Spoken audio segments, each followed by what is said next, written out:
So we are at the 4 month mark, a little bit past, and this is going so much slower than I had anticipated.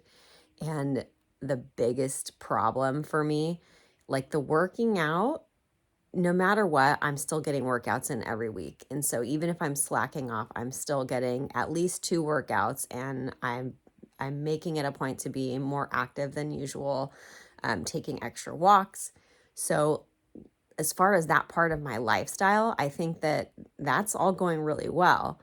What I'm really struggling with, and what I think became an issue over the last few years, is the binge eating. And it is definitely stress related. And for me, there's like good stress and bad stress. You can be anxious about something because, you're worried, or you can be excited about something, which is also stressful. So for me, it's kind of like whatever extreme of my life that I'm in, eating still is somehow going to be involved. So, for example, um, if I have financial stress, I'm binge, or if I have something coming up later that day, like it's the most benign things too. Like I know I have an appointment, so I'm going to have to get the kids in the car, and I'm like, just the thought of doing those things overwhelms me. And so then I will just like, I'll just start like eating. Like it just, and I don't know why. I don't want to eat the food. I'm not hungry. But as long as I like have something in my hand or on a plate, then it's like an escape kind of. It doesn't feel good afterward. I'm I'm fully aware that I'm doing it. And I know that I shouldn't be doing it.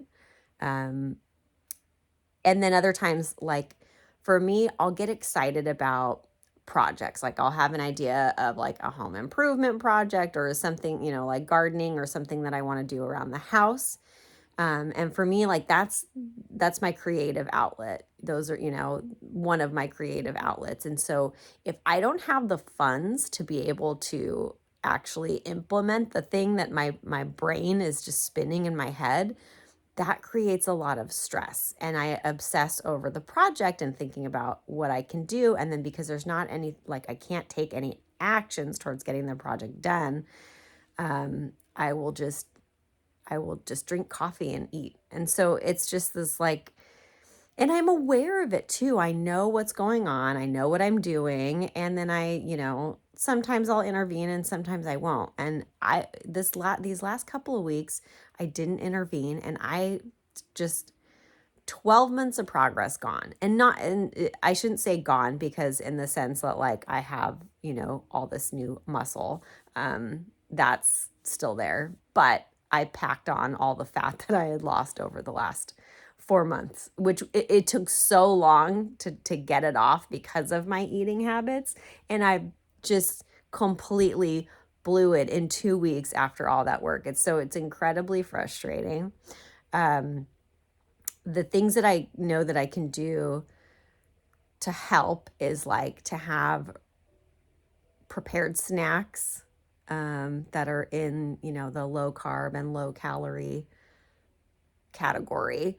Um, Bringing things into the house, like I said, like I have so many kids. So we'll go to the food bank to supplement my grocery bill, but some of the stuff they give us, like donuts, chips, things like that, I wouldn't buy those at the store. So that becomes a problem when I bring them to the house if the kids aren't eating them fast enough. So I'm just going to have to start saying no to things like that. And, oh, the kids will be disappointed. But um, again, like it's shooting myself in the foot to even bring things like that in the house. And it's not just like treats, but like anything that's easy to grab, I can just eat the whole thing.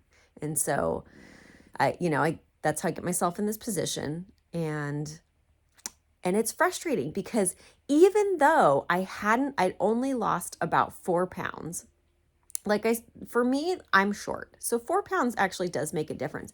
But because I was also working out, I actually was really happy with the way my body looked already. And even though like I hadn't met my goal at that point, or like of, how I wanted to look completely, and how I wanted, how I like, really my legs is something that I need to be working on, because that's like the thing that's the thing that's going to walk you through the rest of your life. So I really want to be building the bottom half, which is the thing I've been struggling with as far as the at-home workouts, because I don't have enough of resistance, leg related resistance, where I feel like I'm building enough muscle. Like, I'm really tempted to get a gym membership just so I have access to machines for that. But otherwise, like, the physical part, which I said now is like the secondary thing for me, like that started happening, and it wasn't at the weight that I thought it was going to be. And it was because I'm doing the working out. And so I was just really happy I was overall really happy. Like, my clothes were just fitting good, and I felt like I was comfortable in my own skin. And then, I just threw threw myself an unnecessary hurdle in the last 2 weeks. So I have already started getting myself back on track. I skipped a night of snacking at work. I only had my little canned coffee, 100-calorie canned coffee, and I didn't bring any food to work. This may need to be a thing that I do on a regular basis. I may need to, at least one of those 3 days, come with no snack and just do a fast. And I will come home really hungry in the morning. So if I do that, I need to make sure I have something in the morning that is not going to be super high calorie or like a high carb, make me, satiate me in the moment and then make me starving later. So I need to make sure I have something ready to eat when I come home before I go lay down and have my sleep for the day. So I'm gonna go shopping today. Just do some food prep today. And unfortunately, I won't be able to include that in this video. I totally didn't prepare for this Monday's video. I also need to go car shopping, but I'm going to talk about that in my Finance Friday, which will be next week. So you guys will kind of know what's going on with that. Short story, the van's already doing stuff again. And I told you guys, it's like every 6 weeks, like clockwork. And it's since we moved where we live now, and you guys see that big hill that I walk up, my car has to drive up that hill as well. And it's going to hit 200,000 miles soon. And it just cannot handle this terrain. It's like so much stress. So if I'm using this as my daily vehicle, it's going to continue to be this 6-week repair thing. I mean, that's how it's been since I moved here. It is completely draining me. So again, I'll talk more about that in the Finance Friday video, and give you more details on that. So that's going to be part of my day. I do have a workout today. I have every intention of getting that workout done, but I'm ripping up the bedroom carpet in here because general wellness, I'm very sensitive to smells. And I don't think you have to even be a person who's sensitive to smells for this to bother you. But the people that lived here before had multiple dogs, and you can tell that they spent a lot of time in this bedroom. And this is the only place in the whole house that has carpet, and this little patch of carpet smells so horrendous. And I have been smelling it for 2 years. And, we wanted to wait till we had some money to actually put flooring in here. And I am no longer of that mindset. I cannot handle the smell. I swear it wakes me up in the middle of the night. It's so bad. And in the winter, I kind of forget about it because it's not as smelly in like the cool season. But since summer started, I cannot handle the smell of this thing. So that's going to be one of my workouts today. I am ripping this carpet up. I've got to move all this furniture by myself. I'm ripping the carpet up. And the reason I'm doing it by myself is because my husband said, do not take the carpet up until we have flooring to put there. And I can't. It's been 6 months since he said that, and I did my best. The shit's coming up. I can't handle it anymore. So another hurdle and really a trigger for me to eat is the lack of sleep. I've mentioned that before. I work the graveyard shift. I actually do feel like I'm finally acclimating, and I'm actually getting a point to where I'm figuring out how to recover the sleep that I'm not getting.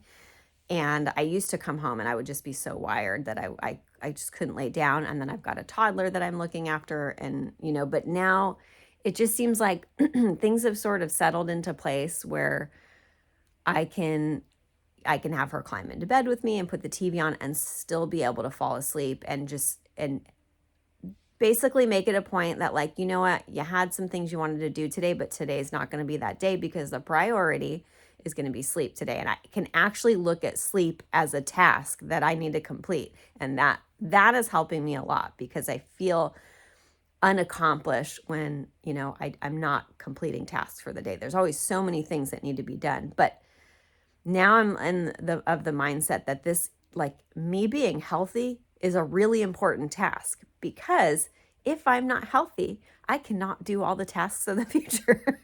So I know I sound a little bit neurotic, but you know what? This is me. Hopefully some of you can relate to this, but it's like, it's the mom brain. And you guys know I've worked with seniors, and I can tell you, you will have that brain until the moment you pass. Because when I would watch these women, they'd be in their last days, hours, moments of life, and they are like, oh, I've got to get the dishes done, and I've got to go to the store because we're having a part. Their brain is firing off all these things that they need to get done. And I'm like, good Lord, you will have the mom brain until you die. So it's not my fault that I'm neurotic. It's just, this is the role that I was given. So but anyway, that's pretty much going to be it for this video. I do, like I said, I will be getting blood work done, and I will share the results of that with you guys, and make some adjustments if needed. And then I'll take you vitamin shopping with me. And I will catch you guys in the next video. Thanks for watching.